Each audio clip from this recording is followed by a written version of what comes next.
Okay, so I guess this is the beginning of our exciting adventure for the coming 2 days. And I want to start by welcoming all the participants and the speakers to this Designing Market Success, which is a fashion bootcamp of the Business Development Initiative for the Good Business. And it's a joy to be here. So to tell you a little bit about myself, I am Merit Zeleke.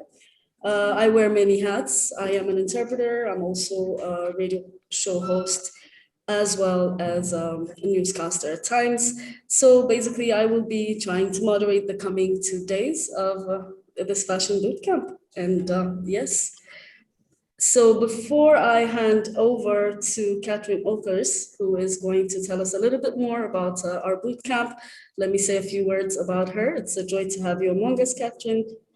So she is a development cooperation advisor at GIZ. She has been coordinating the work of GIZ's Business Scouts for Development in Addis since May 2020. When it comes to the Good Business, she's also in charge of managing the programs they have together with Ato Marcos Lemma from ICE Addis and the NOAA Foundation. So hello, Catherine, and see you. Hello, and thank you so much, Merit. Dear esteemed guests and dear friends and colleagues, it gives me great pleasure to be here with you today at our Fashion Bootcamp of the Good Business. And first of all, I would like to thank all our collaborators for making the event possible today. Thanks very much. So what is the Good Business about? The Good Business is a support program for Ethiopian entrepreneurs. The aim is to cushion the economic effects of the COVID-19 pandemic on these companies, and at the same time to make them fit for the future. So the program is implemented with the help of GIZ in collaboration with the NOAA Foundation, the Ethiopian Innovation Hub ICE Addis, and the ESCP. The program is financially supported by the special initiatives on training and job creation by the Federal Ministry of Economic Cooperation and Development in Germany. So what is the bootcamp, or why do we have the bootcamp? The Good Business currently runs two programs, the Accelerator for Startups and the Evolver for SMEs. And companies from different sectors can take part. So in the process, we actually realized that there were many participants from the textile and fashion industry. And since we could not accept all of participants in the program, we came up with the Fashion Bootcamp and Idea Competition.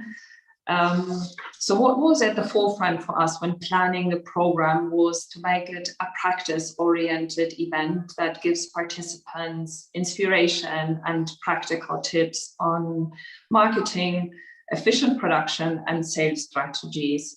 So I'm very excited actually that we have this event, and I would like to thank everyone involved in the planning and implementation, the participants for being here today, and all our speakers who were on board very quickly and with such a dedication. Above all, we would like to thank Neonite and Fashion Revolution Ethiopia for all support, especially Laura Schönhardt from Messe Frankfurt, Michaela Engst, country coordinator from Fashion Revolution Ethiopia, and Jochen Moninger from SIGWA for all the extensive exchange and lots of emails and phone calls. Thank you again, everyone, for joining us today, and enjoy the event. Okay.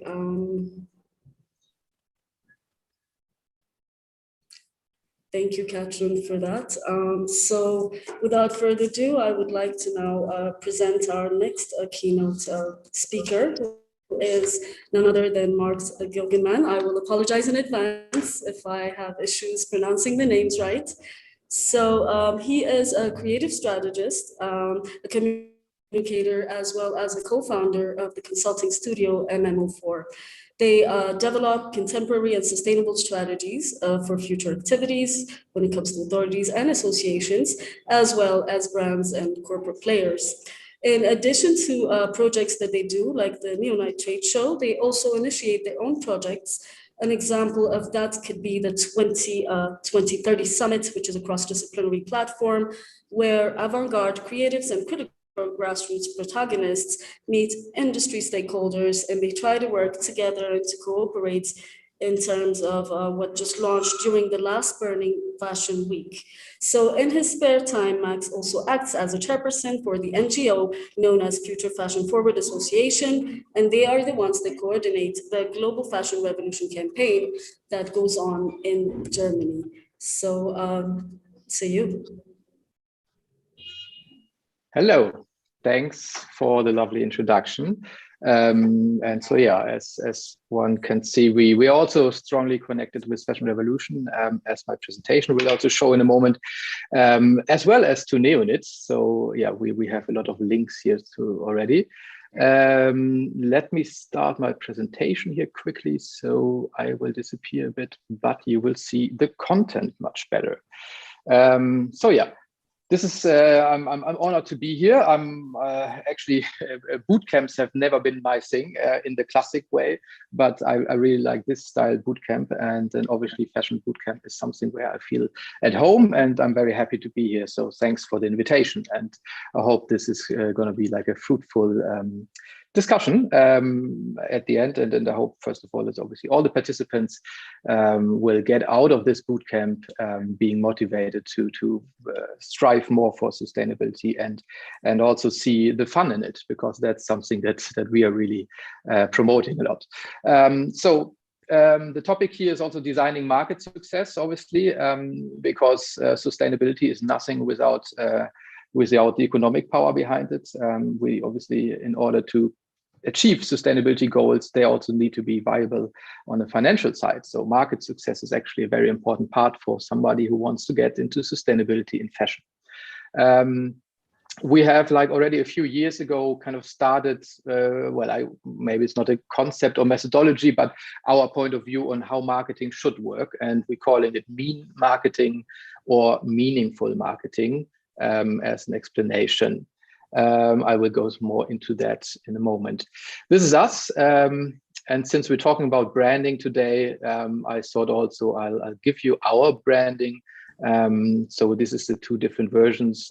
You see the little square, or just a very simple written out form of our agencies, consulting agencies branding.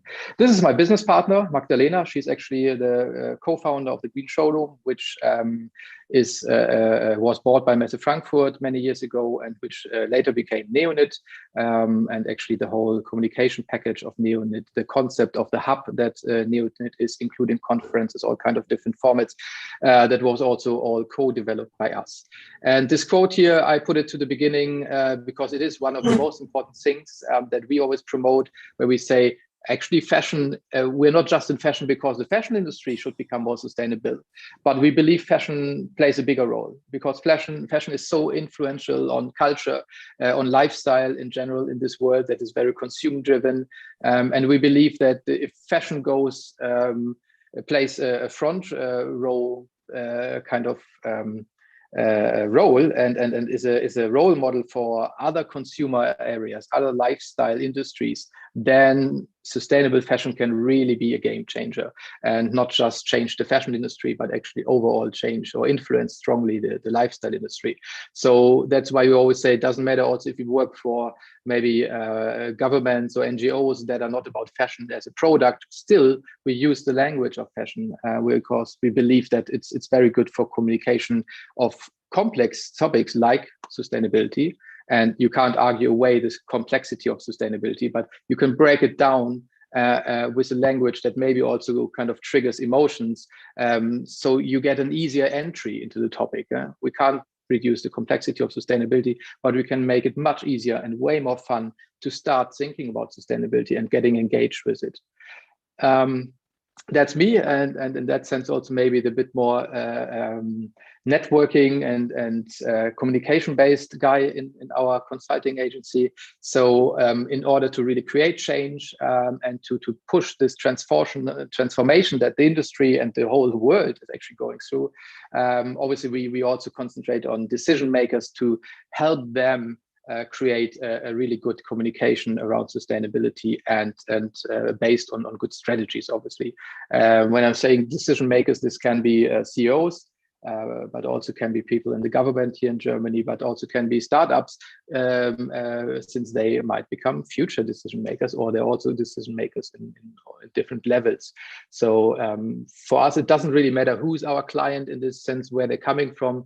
One of the main really criteria for us to accept the client is if we think they are honest and passionate about sustainability, because we're in this for a cause, and we want to co-create impact with our clients, and that's very important to us.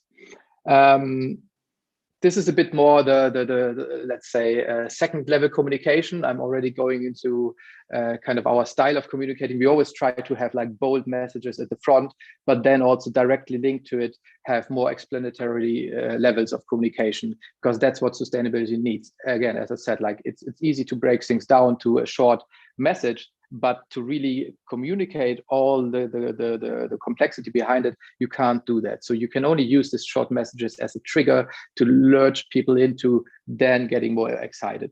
Doesn't always need to be full text pages. I mean, nowadays this looks like a lot of text. Obviously, it's not that many words actually, but yeah, it's important to also keep this part. And then we also like to design this really strongly in terms of the layout. We work with other agencies, for example, that have a strong history in print, because we believe the way how you design a text is also becoming more and more important. Since nobody likes to read, you need to make it easy to them to read it. So the font you choose, the way how you style the text, etc., is important. And the text itself can be kind of an element of design, the way how it's shaped and layouted. You don't need to read this now in detail, but I'm sure you can have more information about us if you want afterwards. This again would be something breaking it down. I think that's what our whole little company here in Berlin stands for. It's really sustainability is our attitude, and kind of our guilty pleasure, I always like to say. So this is again breaking it down and obviously trying to make it interesting to look at it, because from our point of view, sustainability is super exciting. It really makes us curious every day, because you have so much new you can do, and we believe actually that we never understood why people feel it's complex or it's kind of annoying or exhausting to deal with sustainability. For us, it's always been fun, because we always see you can do something new, and you have good reasons to do that. So yeah, that's more our approach, and that's how we like to engage our customers. And here, as I said before, one example from our work, Neonit, that is kind of the latest campaign we created for them. Trying to explain it a little bit. Obviously, we try to keep it kind of smoothed down, because the overall situation at the moment with Corona is not pleasant for anybody. So we didn't go for like crazy kind of colorful schemes. We try to keep it quite simple on that sense in the color scheme. But we also try to balance like happy, not so happy people, maybe like have different looks in there. And we wanted to have a very, very short kind of message that we go out with. I mean, the idea was actually that there will be the first physical Neonit again now in July.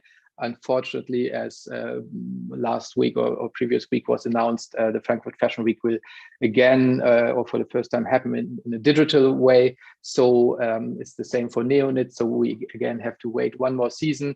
But the idea behind it was to have this short, okay, it's now. That's the message. And then we thought, well, but I mean, that message has everybody. How can you give it a little bit of a twist and really make it more wider, more diverse, etc.? So we went just into different languages. So still the same message, but directly we start communicating, okay, it's not just about like a German perspective or something, it's about a global or actually a local perspective. I mean, that's also something we base all our work on, like the idea that it's not about being globalizing or localizing again. It's about the smart mix of both together. We believe that's the future. Same with digitization. We don't think that it makes sense to go for like only like this 100% digital site. I mean, there's brands to do that, like the Fabricant, and are very successful. What we believe the future for like the industry is more in many hybrid ways where things really link into each other, and we will see that rising up. I think also in physical retail stores having way more digital aspects in the future. But yeah, going back to the meaningful marketing aspect here. So we feel this kind of pictures with these short messages and with this kind of recognizable style, but very different content, in terms of the faces, etc., really works well into luring people into like, okay, I want to know more. I want to know why are these people like this and what is behind it. A totally different style of campaigning would be this. This was just a kind of an open call by the UN, where sometimes we anyway work for them. And this one was just like a fun project on the side we did, where we just try to kind of follow this idea of the United Nations brief to write a note to fashion's kind of self. Yeah, so this very reduced kind of wordings, where we just played with the words a little bit and try to find a good balance between, okay, what is kind of fashionable language, what is kind of serious, how can one combine the things? And so, yeah, this is the result of it, and obviously color-wise going along with the 17 goals of the SDGs, the Sustainable Development Goals of United Nations. Another just short example, what we always try to do, be present at events. This was actually in Kenya 2 years ago, I think by now, 2019, or time is passing too quickly at the moment. And so we always try to also bring our input into live events, so to intervene there and to showcase what it's all about. And this was a good, really good opportunity. We brought in Heron Preston there, who's in the middle of the picture, hidden a bit. So also he's always staying humble. We didn't bring him there as a star, but just as like a really good representative for a new generation of designers. And obviously we try to really bring in local models and create a show there that would impress all the different people that came for this environmental assembly, which was a few thousand people from all over the world, so that they can get a positive interest in sustainable fashion. And also then we had like speaking intervention and so on. So also we didn't just have a show, like a live show with models. We also had an expo where you could find materials also, but also fashion clothes, so people could touch it. And then we had also kind of short interventions with spoken words. Heron Preston said some words, and we added some about like the sustainability concepts.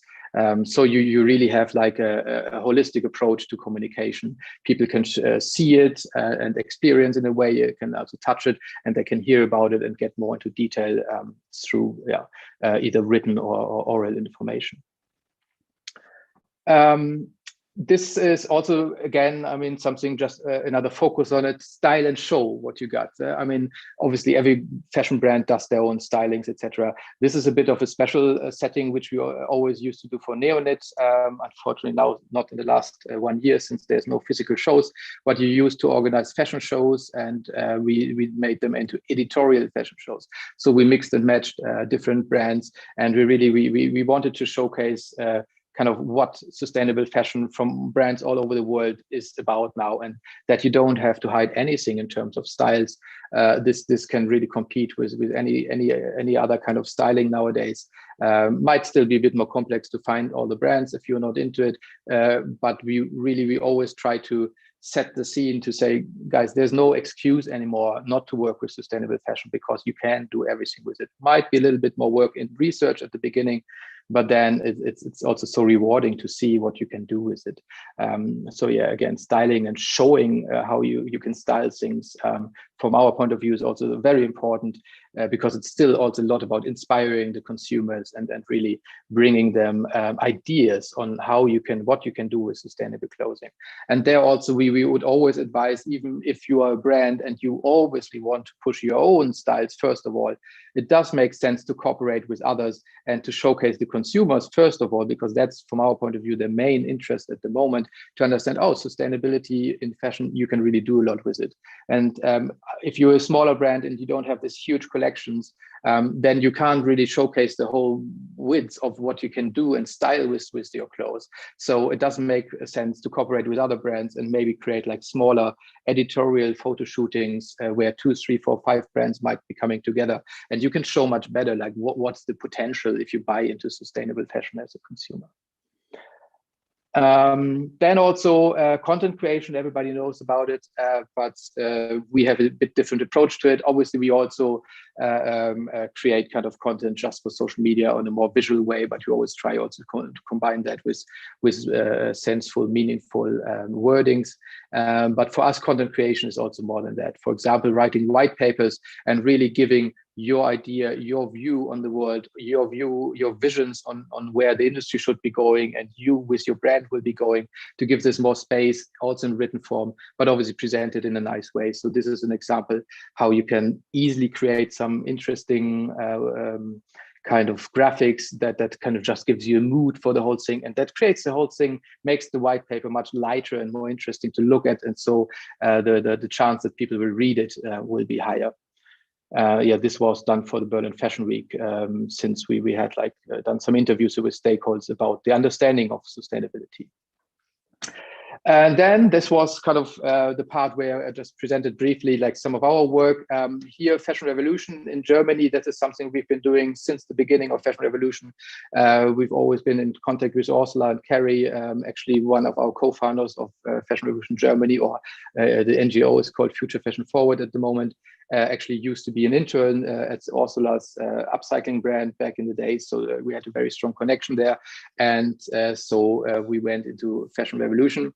And the reason why we were like around 10 people here in Berlin who founded like Fashion Revolution Germany, the reason why we did that was, and that brings me back to campaigning and branding, because of their language. They, from the beginning, you can see this was 2015, quite early on in the campaign side, they always focused on like really fashionable language and using the power of this. And so you can really analyze the picture. You can see how these models, how they were very thoughtful, like whom to pick, what clothes they're wearing. You can see it's definitely some kind of, or it looks at least like some kind of upcycling style. You can see details in the picture, but also you put the message on the front. And this very, very smart kind of question, who made my clothes, or who made your clothes then? It's something really where we thought this is such an amazing trigger, because it's a very simple question, but it brings the people to the point, asking questions that the industry cannot answer, triggering really the move towards transparency. And then this is kind of where I'm already getting into the finishing of what I wanted to say. This is the thing that is happening now. The market is ready for activist branding. We have a new client now, just since a few weeks, who's potentially going to become a big brand. They have a good infrastructure behind it, company like a big corporate who's been doing all kind of other brands before, but always with sustainability in mind. And now they're going into fashion. And for them, we are creating really an activist brand. They want to be more of a movement than a brand. So this is coming now, and this is it has a base, because we already, like consumers already got used to this visual language, and it mostly came from campaigns. So like Fashion Revolution possibly did also their part, but here this is Sea Shepherd, which always had like a very aggressive branding, like a bit macho maybe. They show like their kind of aggressive ships, which they use to go after the whale hunters on the seas, and they have this kind of, but like kind of cool aggressiveness in there. You can, I'm not talking if this is good or bad as a style, but they are definitely one of the players that has introduced like this strong kind of branding in NGO areas. Something similar, an example from Germany, but they're also quite active all over the world. I think especially in some African countries, they have a few projects around water. Viva Con Agua, it's a brand for actually water. You can buy their water in Germany, but it always been attached with the charity aspect. So like they try to kind of bring better access to water into other areas in the world, and doing that by selling water in Germany. And they whole created like a festival style, artist style movement around it. And this branding is always very active, very fun, and engaging, and not comparable with something like you used to know from like classic NGOs. And then the last example, it's not an NGO, but it's already like for many years an example how like branding and NGO kind of work is being fused more. Obviously, Patagonia with this very, very famous ad they announced a few years ago, which we know like in the background in the company, it was also discussed very strongly if they would do this. The marketing people were calling like this a crazy idea, like how can you do this as a commercial company? But then the kind of the more creative part in the CEO management level agreed to do this, and funnily, it was a huge sales success, because after this campaign, they sold so many more of these jackets. So this just as like a last little trigger. The way how people react might not be the way how you expected it to. And this was already true when this happened a few years ago, but this is even more true now, where the whole world is in such a transformative state, and like old kind of rules and frameworks are really outdated, and we don't have really the new set as a framework where we're going to go. There's so much new legislation also coming on the way in terms of environmental issues here in Germany on the European level. So many things are changing very concretely from this side of legislation and rules that this will impact society on many levels, and also the industry, obviously. Yeah, and that's already my very quick intro. I just think I'm just within the time frame, if I'm correct. I'm not always that good with keeping in time. So yeah, I'm happy to add a few things, but this was the main part of my presentation. And so this is kind of just, again, a little colorful goodbye. And yeah, I think very important. We know how it works, but this is also a message. If you go into the things, then yeah, you need to go in full passion, and you need to be kind of bring in quite a bit of self-confidence to do it. Nobody really knows how it works, because the future is unknown, but we know how to look into the future together with our partners and create ideas for the future. And that's all you need. And so actually quite quickly, you know how it works. Yeah, that's it for now. Well, thank you very much for that, Max. I was trying to see if we had any questions from our participants, but apparently not. But I do have a few for you. Bear with me. They might be quite naive.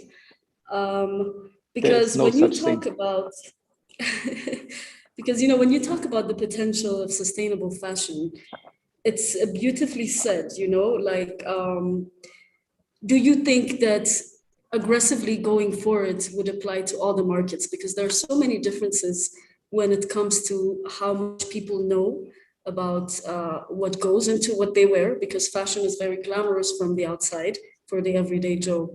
But to understand the transition towards sustainable and more conscious type of consumerism per se is also something that requires awareness that has to be created for all domains. So how do you approach that? How do you tackle that? I mean, we always approach any strategy individually, because there is not this one thing, especially now where so much is changing. But on a general side, I think you can follow through a more aggressive style if you like, but possibly then your target group will be more niche, because this is not for everybody.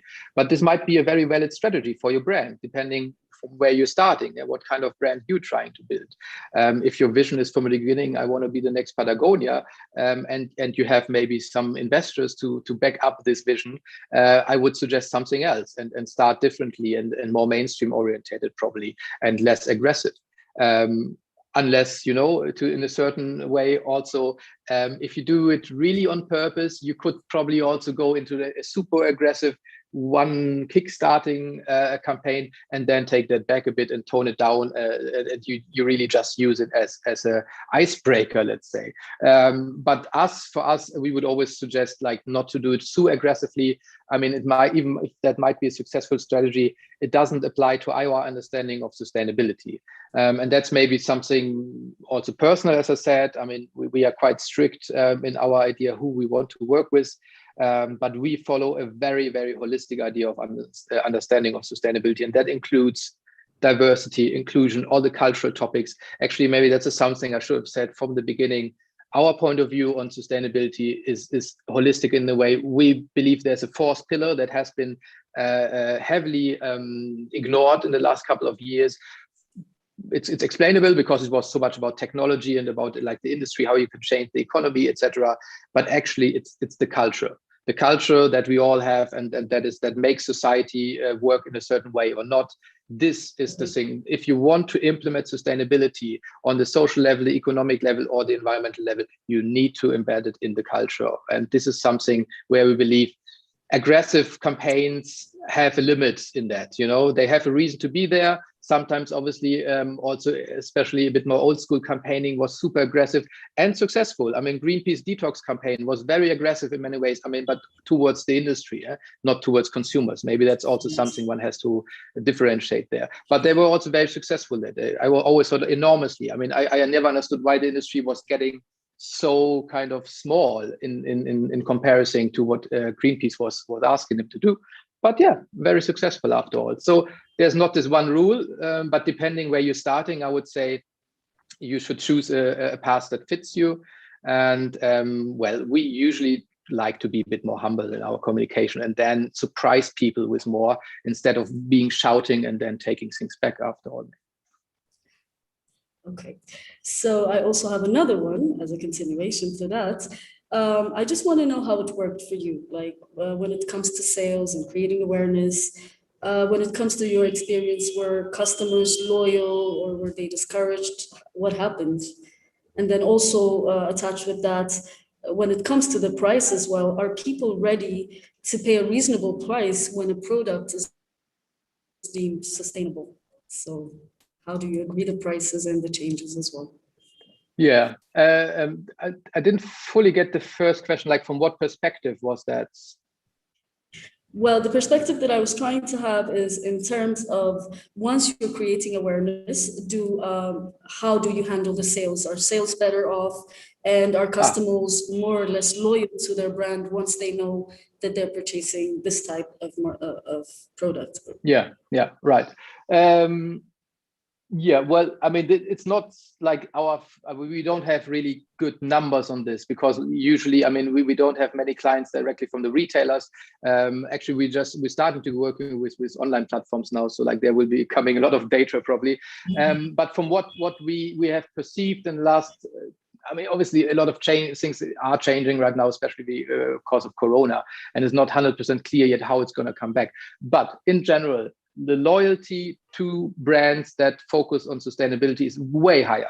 This was clearly shown during the pandemic also. I mean, a lot of the sustainable brands, which in Germany mostly are also fairly small still, they were really afraid and so on. But like after a few months, one could see they going much better through the pandemic than the other ones on average. Obviously, there's always, there's always like the other cases, some went bankrupt. But I mean, it was a very difficult overall situation. But in general, it seemed they have the way more loyal customers. And also this is, I mean, if we look into retailers, when we discuss with them, what definitely comes from their perspective, as a growing demand to brands, or like a question and like is like, help us to engage with the consumers, give us storylines that we can engage with the consumers, because loyalty is also has to be reinvented. The old school loyalty programs, they, kind of collecting points for something, they still work on a certain mainstream, but it's starting to dribble down. It's getting boring, and so a different way of activating your customers is on the way, and there's a big need for that. And this can definitely be, I mean, you could organize whatever, like waste picking, jogging runs from with a retailer or stuff like that. This will definitely have a really high engagement potential and loyalty, but also just bringing in numbers from, like, for example, we have compensated this and that amount, or we are by our production style, we are saving so much in comparison to a standard brand. And so these kind of communication is now, we believe the consumers are now ready to take it. Not the overall mainstream in all the ways yet, but like at least the consumers that already buy a bit more consciously, and that might be starting with like mid-price level upwards. And that's maybe the part of your second question. I mean, from our experience, as a sustainable brand, you can fairly easily compete with all the other brands on a mid-price level. Going lower is difficult, and I would never suggest that. Definitely at the moment, I would always suggest brands, especially the smaller they are, to also have a certain premium to luxury strategy, depending where they're coming from, because it is what they do. At the moment, sustainability is still a luxury. If you look at it from the society point of view, mostly you have to invest in it. It is, you know, it's not the normal thing. And by that definition, in a way, I mean, either it's totally abnormal and nobody wants it, or it's kind of a bit premium and luxury. And that's where we see it. And so if you're starting a brand, and if you're not trying to become the next mainstream superstar, then probably kind of starting at a higher price level is potentially better. But again, it depends totally what market we're looking at. I mean, this is more like the German and European perspective. Depending where you base your brand, you know your target group probably much better than us. Okay, so then I have another question for you. And this time I'm just wondering if a market entry in Europe is different once it's deemed sustainable for a company. Oh, that's a good question. Well, I think possibly it's becoming easier. Yeah. Still at the moment, at least. I mean, the topic is everywhere. Everybody's talking about it, but reality is by far not that many brands are really backing up their marketing on like, oh, we are doing this, that on sustainability, if it really comes down to the product. So if you're a company now that brings in a great styled product, and your branding kind of is fresh and kind of this is the future style, then you have a really good chance, because there's not that many brands that actually do that on a good quality and you know, on an overall well done style. I mean, in Germany still, I think we only have 2 brands that have more than 10 million euros turnover, which is okay, but not a big brand at all yet. And only 2 of our sustainable fashion brands have reached this level. And plenty of them are like 1 or 2 or 3 people brands at the end of the day. And so there is lots of space on the market, and all the other brands that are there that are fighting about all the market shares, they will have to position themselves with sustainability. And if they're just starting now, and you maybe have already started, or you just have a really good storyline with your background, etc., then you have an advantage, definitely. You just need to see how can you balance that advantage, because it always, communication is always money and time that needs to be invested. So you need to be smart about that. I mean, the down point with sustainable fashion branding is basically, this is getting better, but I always used to say, and it's still partly true at least, if you run a sustainable brand, you have the double or triple work than a normal brand. You need to be as good on the quality, on your communication, marketing, styling, CI, etc. And on top, you need to invest more in the research and of materials, of concepts, on getting more and more complicated nowadays. You want to get into whatever, like take-back programs, think about re-commerce, etc., etc. So it is a lot to deal with, but I think the infrastructures are changing, and there's so much people willing to cooperate and to help. And also digitization is bringing in quite some interesting tools where you can have a way more relaxed and price efficient way of sharing marketing cost with other brands, for example, going into marketplaces that support you in a different way without having the same markups that a normal physical store would have, etc. So all this direct to consumer business, etc., is making it so much easier, I think, for sustainable fashion brands, and they do have an advantage there. And this is, I think, the pace is quick. So I'm expecting in a few years that possibly the advantages of having this sustainable storytelling is actually overtaking brands that maybe have an advantage of 20 years being in the market or something. But if they're not stepping up their game in sustainable marketing, then they will lose within the next 5 years probably. Well, speaking of these brands again, I'm not off your case yet. What do you think about an example of a recent collaboration that we had between H&M and Lemlem from Ethiopia by Lia Kapere? So do you think that such cooperations harm us when it comes to Ethiopia, when it comes to sustainable production, or in the contrary, are a plus? So many details around that. But in general, I would say no, it's definitely more gain than harm. I'm a big fan also on working with corporates and so on. I think it's way too short-sighted if you think there's an evil if corporate. At the end of the day, it's people working there. And maybe some of the strategies are really bad in their impact, and we know that, and one feels this should be changed already, but it's difficult. It is literally very difficult to change such big corporates. I'm not saying that's an excuse, but it's just reality. But still, if you find good partnership with H&M and you're working with a team there that supports you and gives you advice and also gives you access to a network that can really push your brand. I mean, don't underestimate what these kind of infrastructures that bigger brands have can mean for you. That's power. That's real market power. And so, you could say but this is really off my morals. And if it is, then don't do it. And then you have to find your way. But if you can arrange and yourself with it, and you can think about okay, it's about a development, sustainable development goals. It's always clear. It's a process. I don't even think that we will ever be 100% sustainable. I mean, it's the baseline of being sustainable is being not existing. I mean, at least as a human. So in that sense, I would always say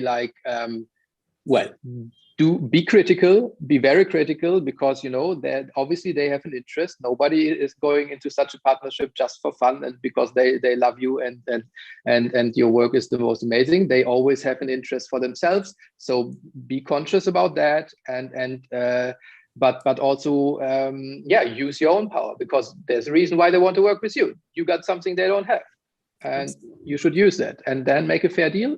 And I would say that's great, and probably more gain for you than for H&M. Okay. So we have a question from the participants, and next question is from the one and only Artan Simbea, who's behind the African brand. And she is wondering whether it's not contradictory per se to be talking of sustainable production and mass production at once. No, at all. I don't think so. I mean, sorry, I'll be explaining it. The